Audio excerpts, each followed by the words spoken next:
Hello दोस्तों, मैं SP सहाय आपके YouTube channel SP climax academy पर सभी का तहे दिल से स्वागत करता हूं। दोस्तों, अगर हमारे चैनल पर फर्स्ट टाइम विजिट कर रहे हैं तो चैनल को लाइक करिएगा, सब्सक्राइब करिएगा और अपने दोस्तों को शेयर जरूर कर दीजिएगा। दोस्तों, एक बेल आइकन की घंटी होती है, उसको आप लोग जरूर प्रेस कर लीजिएगा, क्योंकि जितना भी मैं अपना वीडियो यूट्यूब पर अपलोड करता हूँ उसका नोटिफिकेशन आपको प्राप्त हो जाएगा। दोस्तों, आशा करते हैं कि आप लोग बहुत ही अच्छे से होंगे और अच्छे से अपनी स्टडी को कर रहे होंगे।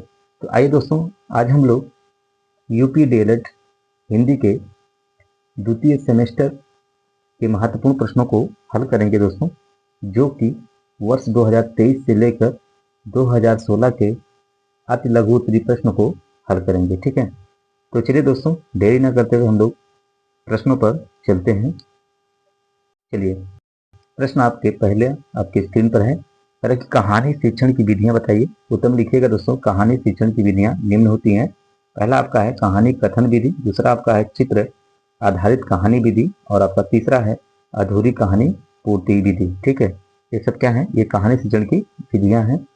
आइए हम लोग चलते हैं आगे। अगला प्रश्न दोस्तों आपके स्क्रीन पर, प्रश्न दूसरा, तरह के उच्चारण दोष के सामान्य कारण क्या है? उत्तर में लिखिएगा दोस्तों कि उच्चारण दोष के सामान्य कारण है, पहला आपका है भय, संकोच, शीघ्रता, विलंब, है ना, आदि से उच्चारण में दोष आ जाते हैं। इससे तुतलाना, लापरवाही आदि का विकास होता है और उच्चारण दोषपूर्ण हो जाता है। आइए अगला जो प्रश्न देखते हैं। अगला प्रश्न आपके स्क्रीन पर, प्रश्न तीसरा, तरह के मौखिक अभिव्यक्ति के सोपान क्या है दोस्तों? उत्तर में लिखिएगा कि मौखिक अभिव्यक्ति के सोपान निम्नलिखित हैं। पहला आपका है स्वाभाविकता एवं अस्पष्टता, दूसरा आपका है विचार क्रमबद्धता, तीसरा आपका है सशक्तता और आपका चौथा है प्रवाह, पांचवा आपका है अवसर अनुकूलता और आपका छठा दोस्तों है प्रभाव उत्पादकता। ठीक है, चलिए हम लोग चलते हैं अगले प्रश्न पर। अगला जो प्रश्न दोस्तों आपके स्क्रीन पर, प्रश्न 4, देखिए क्या कह रहा है। कह रहा है कि शब्द की शक्तियों का उल्लेख कीजिए। उत्तर लिखिएगा कि शब्द की शक्तियां। ठीक है, इसको आप लोग हेडिंग बनाइएगा और इसके अंतर्गत आप लोग लिखिएगा कि शब्द की 3 शक्तियां होती हैं, अविधा, लक्षणा और व्यंजना।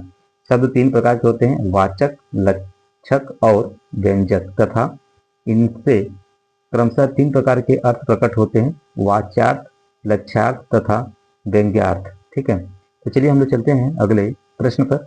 अगला प्रश्न आपके स्क्रीन पर, प्रश्न 5। दोस्तों, अगर हमारे चैनल पर फर्स्ट टाइम विजिट कर रहे हैं तो चैनल को लाइक करिएगा, सब्सक्राइब करिएगा और अपने दोस्तों को शेयर जरूर कर दीजिएगा। तो चलिए दोस्तों, देखिए प्रश्न 5 क्या कह रहा है। कह रहा है कि हिंदी व्याकरण के अनुसार वाक्यों के प्रकार लिखिए। उत्तर लिखिएगा कि रचना के आधार पर वाक्य 3 प्रकार के होते हैं। कौन कौन से दोस्तों? आइए उनको हम लोग देखते हैं।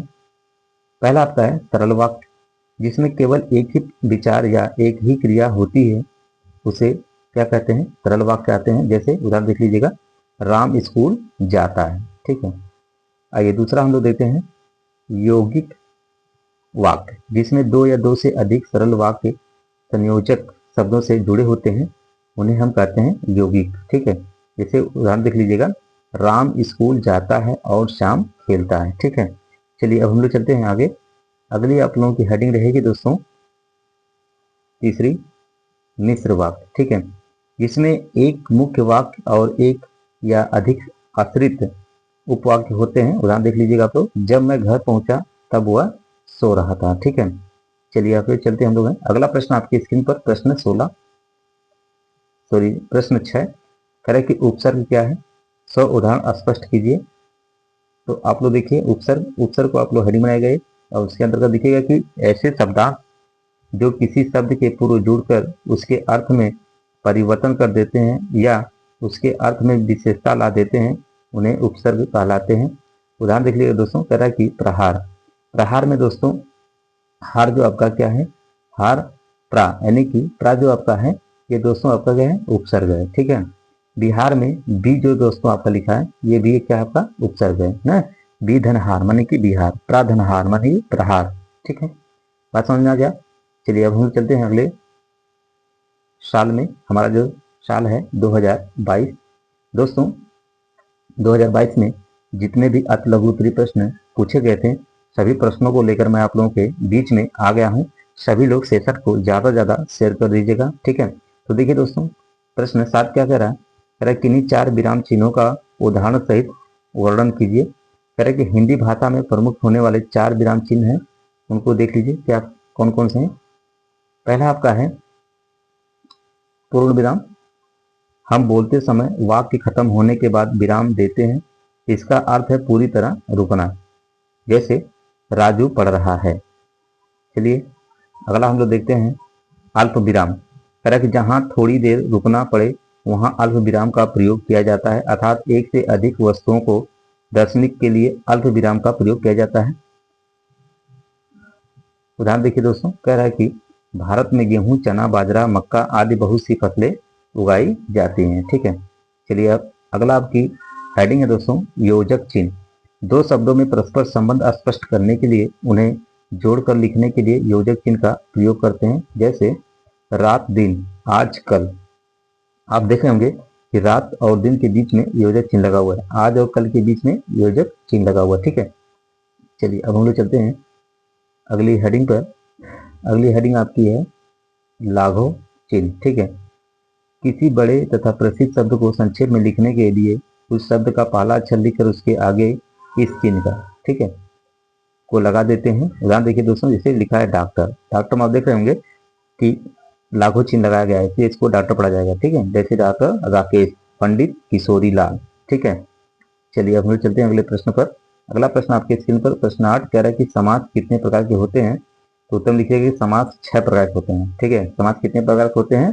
6 प्रकार के होते हैं। कौन कौन से? पहला आपका है दोस्तों द्वंद्व समास, दूसरा आपका है दोस्तों तत्पुरुष समास, तीसरा आपका है बहुब्रीहि समास, चौथा आपका है अव्ययीभाव समास, पांचवा आपका है कर्मधारय समास और आपका छठा है दीर्घ समास। ठीक है, समास कितने प्रकार के होते हैं? 6 प्रकार के होते हैं। ठीक है, चलिए चलते हम लोग अगले प्रश्न पर। अगला जो प्रश्न दोस्तों आपके स्क्रीन पर है प्रश्न 9 कह रहा है कि छा संयुक्त वर्ण किन 2 वर्णों से मिलकर बना है। आपको बताना है संयुक्त व्यंजन की किन्हीं संयुक्त व्यंजन की हिंदी वर्णमाला में कुल संख्या 4 है। कितने दोस्तों? 4 हैं। देखिए इन चारों के बारे में बताया जा रहा है। जैसे छा है, छा में क्या मिलकर छा बना है? तो आधा का प्लस मूर्धन्य शा, ठीक है, मिलकर क्या बना है? छा बना है। आधा त प्लस पूरा रा मिलकर त्रा बना है। आधा जा प्लस या मिलकर ज्ञा बना है। आधा शा प्लस रा मिलकर श्रा बना है। ठीक है, चलिए अब हम चलते हैं अगले प्रश्न पर। चलिए प्रश्न 10 दोस्तों, अगर हमारे चैनल पर फर्स्ट टाइम विजिट करें तो चैनल को लाइक करिएगा, सब्सक्राइब करिएगा और अपने दोस्तों को शेयर जरूर कर दीजिएगा। ठीक है, तो चलिए हम लोग प्रश्न 10 को देखते हैं। कह रहा है कि दिए गए प्रत्यय का प्रयोग करते हुए 2 शब्द बनाइए। जैसे आई लिखा गया। ठीक है, आप देख रहे होंगे कि पढ़ में आई लगा तो क्या हो गया दोस्तों? पढ़ाई हो गया। ठीक है, लिख में आई लग गया तो क्या हो गया? लिखाई हो गया। यानी जो आई आपका लगा है, ये आई क्या है आपका दोस्तों? ये आपका प्रत्यय है। ठीक है, हेडिंग बनाएगा आप लोग प्रत्यय। तरह की वह शब्दांश या अव्यय जो किसी शब्द के अंत में जुड़कर उसके अर्थ में विशेषता ला देता है या उसका अर्थ ही बदल देता है, उसे प्रत्यय कहलाता है। ठीक है, वो क्या कहलाएगा? प्रत्यय कहलाएगा। ठीक है, चलिए हम लोग चलते हैं अगले प्रश्न पर। अगला प्रश्न आपके स्क्रीन पर प्रश्न 11 कह रहा है कि मौखिक अभिव्यक्ति की उपयोगिता बताइए। उत्तर में लिखिएगा कि मौखिक अभिव्यक्ति से तात्पर्य मन के विचारों को स्वतंत्र रूप से बोलकर अभिव्यक्त करने से है। व्यक्तित्व विकास के लिए सरल, स्पष्ट एवं प्रभावशाली मौखिक अभिव्यक्ति का होना आवश्यक होता है। ठीक है, चलिए हम लोग अगले प्रश्न चलते हैं। अगला प्रश्न आपका आपके स्क्रीन पर 12 कह रहा है कि पत्र के प्रकार लिखिए। सामान्य तौर पर पत्र 2 प्रकार के होते हैं दोस्तों। कौन कौन से? पहला है आपका औपचारिक, जो पत्र आधिकारिक, व्यवसाय और जानकारी देने के लिए लिखे जाते हैं, औपचारिक पत्र कहलाते हैं। दूसरा आपका है दोस्तों अनौपचारिक पत्र, जो पत्र व्यक्तिगत, दोस्तों और परिवार के साथ संवाद करने के लिए लिखे जाते हैं, अनौपचारिक पत्र कहलाते हैं। ठीक है, चलिए अब हम लोग आ गए हैं वर्ष 2020 में। दोस्तों 2020 में जितने भी अति लघु उत्तरीय प्रश्न पूछे गए थे, सभी प्रश्नों को लेकर मैं आप लोगों के बीच में आ गया हूं। तो आप लोगों से यही मेरी गुजारिश है कि आप लोग सेशन को ज़्यादा से ज़्यादा शेयर कर दीजिएगा। ठीक है, तो चलिए हम लोग प्रश्न को देखते हैं। प्रश्न आपके स्क्रीन पर है प्रश्न 13 अरे कि समास किसे कहते हैं। ठीक है, आप लोग हेडिंग बनाइएगा समास। समास के अंतर्गत लिखिएगा कि समास दो या दो से अधिक शब्दों के मेल से बनने वाली नई संक्षिप्त रचना को कहते हैं, जिससे शब्दों को संक्षिप्त कर दिया जाता है। ठीक है, इसमें एक या अधिक शब्दों का लोप हो जाता है। ठीक है, समास के भेद 6 प्रकार के होते हैं। कितने प्रकार के दोस्तों? 6 प्रकार के होते हैं। अभी हम लोगों ने इसको देखा है, आइए फिर देख लेते हैं। पहला है अव्ययी भाव समास, दूसरा है तत्पुरुष समास, तीसरा आपका बहुब्रीहि समास, चौथा आपका द्वंद्व समास, पांचवा आपका है द्विगु समास और आपका छठा है कर्मधारय समास। ठीक है, चलिए हम लोग चलते हैं अगले प्रश्न पर। अगला जो प्रश्न आपके स्क्रीन पर प्रश्न 14 कह रहा है कि मौखिक लेखन किसे कहते हैं? मौखिक लेखन से तात्पर्य उस लेखन से जब कोई व्यक्ति किसी विषय पर व्यक्तिगत रूप से लेखन कार्य करता है, वह क्या करता है? वह मौलिक लेखन कहलाता है। यह लेखन कार्य जिसमें व्यक्ति नितांत नवीन एवं विचार और सोच का सृजन करता है। लेखन कार्य में जो सबसे प्रथम रचना होती है वह क्या होती है दोस्तों? मौलिक लेखन कहलाता है। ठीक है, तो चलिए हम लोग आगे चलते हैं। चलिए अब हम लोग प्रश्न 15 पे आ गए दोस्तों। अगर हमारे चैनल पर फर्स्ट टाइम विजिट करना है तो चैनल को लाइक करिएगा, सब्सक्राइब करिएगा और अपने दोस्तों को शेयर जरूर कर दीजिएगा। ठीक है, इतना आप लोग जरूर कर दीजिएगा कि आप लोग सेशन को ज़्यादा से ज़्यादा शेयर जरूर कर दीजिए। ठीक है, तो चलिए प्रश्न 15 देखिए क्या करा कि लिंग किसे कहते हैं? आप लोग हनी लिखिएगा, लिंग। ठीक है, कह रहा है कि जिस शब्द से संज्ञा या सर्वनाम किसी स्त्री या पुरुष जाति का बोध होता है उसे लिंग कहा जाता है। लिंग के भेद हैं। लिंग 2 प्रकार के होते हैं। पहला होता है पुल्लिंग, जिसे हम पुरुष जाति कहते हैं, और दूसरा आपका है स्त्रीलिंग, जिसे हम लोग स्त्री जाति कहते हैं। ठीक है, चलिए चलते हम लोग आगे। आइए अगला प्रश्न आपके स्क्रीन पर प्रश्न 16 कह रहा है कि गद्य और पद में अंतर स्पष्ट करना आपको है। तो आइए पहले हम लोग गद्य को देखते हैं दोस्तों। हेडिंग बनेगा गद्य, इसके अंदर लिखिएगा कि यह पाठ का रूप होता है। दूसरा यह लेखक द्वारा लिखित होता है। तीसरा आपका है इसमें लय तुक छंद नहीं होता है। ठीक है, आइए पद को देखते हैं दोस्तों। पद आपका है कह रहे कि यह काव्य का रूप होता है, यह कवि द्वारा रचित होता है, इसमें लय तुक छंद जो है होता है। ठीक है, इसमें लय भी होता है, तुक भी होता है और छंद भी होता है। ठीक है, जैसे दोहा आपका है ना, दोहा होता है ना, ये सब क्या है? ये सब आपके पद है। ठीक है, चलिए प्रश्न 17 को देख लेते हैं। प्रश्न 17 क्या कह रहा है दोस्तों? कह रहा है कि वाक्य किसे कहते हैं? आप लोग हैंडी बनेगा दोस्तों, वाक्य। ठीक है, कह रहा है कि शब्दों के एक सार्थक समूह को ही वाक्य कहते हैं। सार्थक का मतलब होता है अर्थ रखने वाला। ठीक है, चलिए हम लोग चलते हैं अगले प्रश्न पर दोस्तों। अगला प्रश्न आपके स्क्रीन पर प्रश्न 18 कह रहा है काल की कितनी अवस्थाएं मानी जाती हैं? तो आइए हेडिंग लिखिए, बनाइए बढ़िया से। काल क्रिया के जिस रूप में कार्य करने या होने के समय का ज्ञान होता है उसे काल कहा जाता है। काल के भेद, काल की मुख्य रूप से 3 भेद होते हैं। कितने होते हैं दोस्तों? 3 भेद होते हैं। पहला आपका है वर्तमान काल, दूसरा आपका है भूतकाल, तीसरा आपका है भविष्य काल। चलिए हम लोग चलते हैं आगे। देखिए दोस्तों, अब हम लोग आ गए हैं वर्ष 2019 में। दोस्तों 2019 में जितने भी अति लघु उत्तरीय प्रश्न पूछे गए थे सभी प्रश्नों को मैं लेकर आप लोगों के बीच में आ गया हूं। तो सभी लोग सेशन को ज़्यादा से ज़्यादा शेयर कर दीजिए, क्योंकि आपके साथ साथ आपके दोस्त मित्र जितने भी हैं सबका क्या हो जाए दोस्तों? भला हो जाए। ठीक है, तो चलिए प्रश्न 19 देखिए क्या कह रहा है। कह रहा है कि सम उपसर्ग से बनने वाले 2 शब्द लिखिए। सम उपसर्ग से बनने वाले 2 शब्द दोस्तों, पहला आपका है संयम मतलब कि समधन यम, दूसरा आपका है संयोग समधन योग, तीसरा आपका है संभव मानी समधन भव। ठीक है, चलिए हम लोग चलते हैं अगले प्रश्न पर। अगला प्रश्न दोस्तों आपके स्क्रीन पर प्रश्न 20। दोस्तों अगर हमारे चैनल पर फर्स्ट टाइम विजिट करें तो चैनल को लाइक करिएगा, सब्सक्राइब करिएगा और अपने दोस्तों को शेयर जरूर कर दीजिएगा। तो चलिए दोस्तों 20 को देखिए क्या कह रहा है। प्रश्न 20 कह रहा है कि प्रकृति का सुकुमार कवि किसे कहा जाता है? तो उत्तर में लिखिएगा दोस्तों कि सुमित्रानंद पंत। ठीक है, सुमित्रानंदन पंत को प्रकृति का सुकुमार कवि कहा जाता है, क्योंकि इनकी रचनाएं प्रकृति पर ही आधारित थी। ठीक है, और अगला प्रश्न आपका 21 आपके स्क्रीन पर तरह की पंच परमेश्वर कहानी के लेखक का नाम लिखिए। तो पंच परमेश्वर कहानी के लेखक जो थे दोस्तों वो थे प्रेमचंद। प्रेमचंद हिंदी साहित्य के सबसे प्रसिद्ध लेखकों में से एक हैं। पंच परमेश्वर की कहानी ग्रामीण जीवन के बारे में है। ठीक है, चलिए हम लोग चलते हैं अगले प्रश्न पर दोस्तों। आप लोगों से मैंने बताया था कि थोड़ा सा मेरी तबीयत गड़बड़ है। आप लोग देख रहे होंगे मेरी आवाज़ भी थोड़ा सा दब जा रही है, ऐसे क्या देख रहे हैं ना, सॉरी गाइस, इसलिए थोड़ा सा मैं हो जा रहा है, ठीक है। तो आप लोग इस चीज़ को आप लोग समझ रहे हैं कि मैं कितनी तकलीफ में आप लोगों के सामने जुड़ा हुआ हूँ, ठीक है। तो मैं जो करता हूँ ना दोस्तों, वो तो मैं करता ही हूँ, ठीक है। जो नहीं करता हूँ, कहता हूँ ना, वो डिफिकल्टी में करता हूँ, समझ रहे हैं ना। तो मैं कह दिया हूँ तो करूँगा, ठीक है। मैं एक भी वीडियो मिस नहीं करूँगा, सारे वीडियो मैं डालूंगा, ठीक है। बस आप लोग मेरी वीडियो को इसी तरह प्यार दुलार आप लोग बनाए रखिए, ठीक है। और इस सेशन को जितना हो सके अपने दोस्त रिश्तेदारों जितने भी हैं आपके मित्र सबको शेयर कर दो, ठीक है।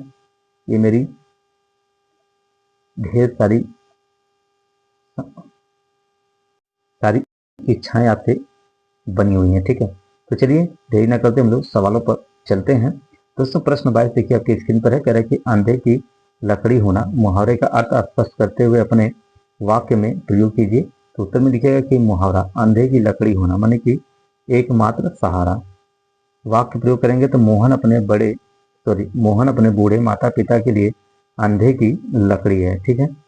चलिए हम लोग चलते हैं आगे। अगला प्रश्न आपके स्क्रीन पर प्रश्न 23 कह रहा है कि प्रसंगोचित शब्द किस समास का उदाहरण है। तो उत्तर में आप लोग लिखिएगा दोस्तों समासिक पद और दूसरा लिखिएगा समास विग्रह, ठीक है। तो प्रासंगोचित प्रसंग के लिए उचित, यहाँ विभक्ति चिन्ह के लिए क्या प्रयोग किया गया, के लिए का लोप है, अतः प्रसंगोचित में तत्पुरुष समास है, ठीक है। चलिए चलते हम लोग आगे। आइए अगला प्रश्न हम लोग देखते हैं। अगला जो प्रश्न दोस्तों आपके स्क्रीन पर प्रश्न 24 कह रहा है कि छह जो है शनित वर्ण किन दो वर्णों से मिलकर बना है। तो आप लोग इसको पढ़ लिए हैं, छह शनित वर्ण का धन शाह के योग से मिलकर बना है, ठीक है। चलिए अब हम लोग चलते हैं अगले साल जो आपका स्क्रीन पर है, वर्ष 2017। चलिए दोस्तों 2017 के प्रश्नों को हम लोग बेहतरीन तरीके से देखते हैं। दोस्तों प्रश्न 25 आपके स्क्रीन पर है। दोस्तों अगर हमारे चैनल पर फर्स्ट टाइम विजिट करें तो चैनल को लाइक करिएगा, सब्सक्राइब करिएगा और अपने दोस्तों को शेयर जरूर कर दीजिएगा, ठीक है।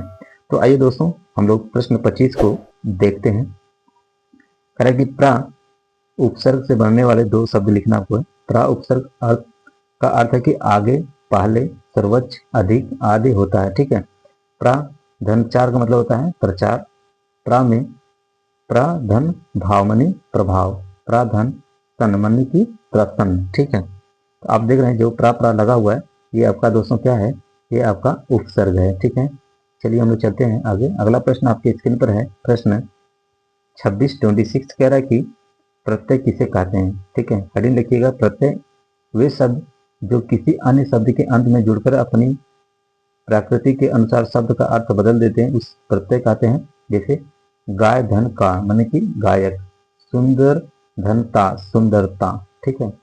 चलिए हम लोग चलते हैं अगले प्रश्न पर। अगला प्रश्न आपके स्क्रीन पर प्रश्न 27 कि काल कितने प्रकार के होते हैं। तो काल मुख्यतः 3 प्रकार के होते हैं। पहला आपका है वर्तमान काल, जिस क्रिया से वर्तमान समय का पता चले तो उसे वर्तमान काल कहते हैं। उदाहरण देखिएगा मैं खा रहा हूँ, ठीक है, मैं खा रहा हूँ। अगला आपका है भूतकाल, जिस क्रिया से भूतकाल के होने का पता चले तो उसे भूतकाल कहते हैं। उदाहरण देखिए मैं खाना खा चुका था, ठीक है। जहाँ चुका था, चुकी थी, चुका है ना, ये सब क्या है, ये सब आपके भूतकाल हैं, ठीक है। तीसरा आपका है भविष्यकाल, जिस क्रिया से भविष्य के होने का पता चले तो उसे भविष्यकाल कहते हैं। जैसे मैं विद्यालय जाऊंगा, ठीक है। तो चलिए हम लोग चलते हैं अगले प्रश्न पर। आइए अगला प्रश्न आप दोस्तों आपकी स्क्रीन पर प्रश्न 28 कह रहा है कि अनुकरण वाचन किसे कहते हैं। तो उत्तर में लिखिएगा कि अनुकरण वाचन।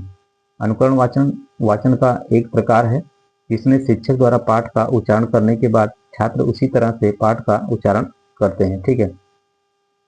इस तरह से अनुकरण करना, ठीक है। चलिए प्रश्न 29 देखिए क्या कह रहा है कि मौन वाचन के 2 उद्देश्य लिखिए। आपको मौन वाचन के 2 उद्देश्य हैं। पहला आपका है दोस्तों अर्थ ग्रहण में सुधार। कह रहा है कि मौन वाचन के द्वारा उसके अर्थ को सहजता के साथ ग्रहण किया जा सकता है। दूसरा आपका कि गति में वृद्धि, मौन वाचन पाठन गति को बढ़ाने में सहायता करता है, ठीक है। चलिए हम लोग चलते हैं अगले प्रश्न पर। अगला प्रश्न आपके स्क्रीन पर प्रश्न 30। दोस्तों अगर हमारे चैनल पर फर्स्ट टाइम विजिट कर रहे हैं तो चैनल को लाइक करिएगा, सब्सक्राइब करिएगा और अपने दोस्तों को शेयर जरूर कर दीजिएगा, ठीक है। तो चलिए प्रश्न 30 देखिए क्या कह रहा है। प्रश्न 30 कह रहा है कि पुरुषवाचक सर्वनाम के प्रकारों का नाम लिखिए। उत्तर में लिखिएगा कि पुरुषवाचक सर्वनाम के 3 भेद होते हैं। पहला आपका है दोस्तों उत्तम पुरुष। वक्ता स्वयं के लिए जिन सर्वनामों का प्रयोग करता है वे उत्तम पुरुष सर्वनाम कहलाते हैं, जैसे मैं, हम आदि, ठीक है। ये सब क्या है? ये सब आपके दोस्तों उत्तम पुरुष के उदाहरण हैं। आइए हम लोग अगला हेडिंग देखते हैं। अगली आपकी है माध्यम पुरुष, ठीक है। मध्यम पुरुष में जिसे संबोधित करके कुछ कहा जाए वे मध्यम पुरुष कहे जाते हैं, जैसे तू, तुम, आप सब आदि, ठीक है। किसी के बारे में आप कुछ कर रहे हैं, ठीक है, तो क्या है? मध्यम पुरुष है। अगली आपकी हेडिंग है दोस्तों अन्य पुरुष। किसी अन्य व्यक्ति के बारे में बात कही जाए या कुछ लिखा जाए तो वे अन्य पुरुष सर्वनाम के अंतर्गत आते हैं, जैसे वह, वे, ये आदि। ये सब क्या है? ये सब अन्य पुरुष के उदाहरण हैं दोस्तों। आइए हम लोग चलते हैं वर्ष 2016 में। दोस्तों 2016 के जितने भी अति लघु उत्तरीय प्रश्न पूछे गए थे सभी प्रश्नों को लेकर मैं आप लोगों के बीच में आ गया हूँ। एक भी प्रश्न छोड़ा नहीं गया है, ठीक है। तो जितना हो सके इस सेशन को शेयर जरूर कर दीजिएगा, ठीक है। समझ रहे हैं कि नहीं? क्योंकि मैं आपके लिए काफ़ी दोस्तों मेहनत करता हूँ। आप लोग देख ही रहे होंगे कि मैं 2023 से लेकर 2016 के सभी अति लघु उत्तरीय प्रश्नों को आपके लोगों के बीच में आ गया हूँ लेकर, है ना। तो आप लोग ज़्यादा से ज़्यादा सेशन को शेयर जरूर कर दीजिएगा, ठीक है। चलिए हम लोग चलते हैं प्रश्नों पर। तो हमारा प्रश्न जो है दोस्तों आपकी स्क्रीन पर है। प्रश्न 31 तरह की प्रति उपसर्ग से बनने वाले 2 शब्द लिखिए। प्रति उपसर्ग से बनने वाले 2 शब्द निम्नलिखित हैं। प्रतिधनकूल मने प्रतिकूल, प्रतिधन दीन प्रतिदिन, प्रतिधन स्पर्धा प्रतिस्पर्धा, प्रतिधन ज्ञान ज्ञान मते प्रतिज्ञा, ठीक है। चलिए चलते हैं हम लोग अगले प्रश्न पर। अगला जो प्रश्न दोस्तों आपके स्क्रीन पर है प्रश्न 32 32। सभी लोग प्रश्न 32 का आंसर दीजिए। कह रहा है कि कारक शब्द में कौन सा प्रत्यय लगा हुआ है? तो कारक शब्द में अक प्रत्यय लगा हुआ है। यह प्रत्यय क्रिया से संज्ञा बनाता है, ठीक है। चलिए अगला प्रश्न आपकी स्क्रीन पर प्रश्न 33 कह रहा है कि ईसा ने पत्र पढ़ा वाक्य में कौन सा लकार प्रयुक्त किया गया है? तो ईसा ने पत्र पढ़ा वाक्य में लंग लकार यानी भूतकाल प्रयुक्त हुआ है, ठीक है। चलिए हम लोग चलते हैं आगे। अगला प्रश्न आपके स्क्रीन पर प्रश्न 34 कह रहा है कि बालक तेज दौड़ता है वाक्य में किस क्रिया विशेषण का प्रयोग हुआ है? तो बालक तेज दौड़ता है वाक्य में रीति वाचक क्रिया विशेषण का प्रयोग किया गया है, ठीक है। रीतवाचक क्रिया विशेषण क्रिया की रीति या तरीके को बताता है। इस वाक्य में तेज जो है दोस्तों क्रिया विशेषण है, दौड़ता क्रिया की रीति बता रहा है, ठीक है। तो चलिए हम लोग चलते हैं अगले प्रश्न पर।